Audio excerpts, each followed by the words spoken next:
रहने को सदा दहर में आता नहीं कोई, तुम जैसे गए ऐसे भी जाता नहीं कोई। ज़माना बड़े शौक़ से सुन रहा था, हम ही सो गए दास्तां कहते कहते। देश के जाने माने उद्योगपति रतन टाटा इस दुनिया को अलविदा कह चुके हैं। अभी ज़रूरत थी ज़माने को रतन टाटा जैसी हस्ती की। रतन टाटा ने अपने जीवन में एक से बढ़कर एक औद्योगिक फसाने लिखे। देश को अभी तो ज़रूरत थी कि रतन टाटा अभी एक से बढ़कर एक औद्योगिक फसाने लिखते। अभी आस थी कि यह शजर लंबे दिनों तक लहलहाएगा, पर होनी को कौन टाल सकता है। जीवन की एक ही तो सच्चाई है और वो है मौत।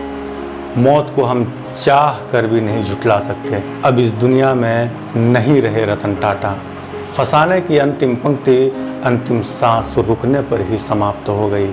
अब रतन टाटा की दास्तां सुनाई जाएगी एक ऐसे युग पुरुष की दास्तां जो अपनी कमाई का आधे से ज़्यादा पैसा डोनेट कर दिया करते थे। कभी ना ख़त्म होने वाली दास्तां भी सुनाई जाएगी जो रतन टाटा अपने जीवन काल में देश के बुरे हालातों में काम आए।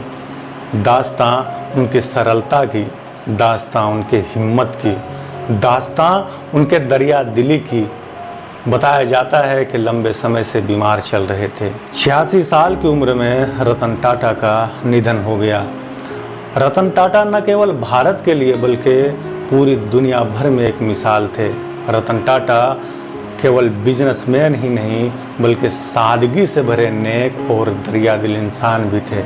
रतन टाटा लोगों के आदर्श और प्रेरणा स्रोत भी थे। वे टाटा ग्रुप से जुड़े हर कर्मचारियों को परिवार की तरह मानते थे और कर्मचारियों का ख्याल रखने में कोई कसर नहीं छोड़ते थे। इसके अलावा वे देश के किसी भी विकट परिस्थितियों में मदद के लिए तैयार रहते थे, फिर चाहे वो मुंबई का 26/11 अटैक हो या फिर कोरोना की महामारी।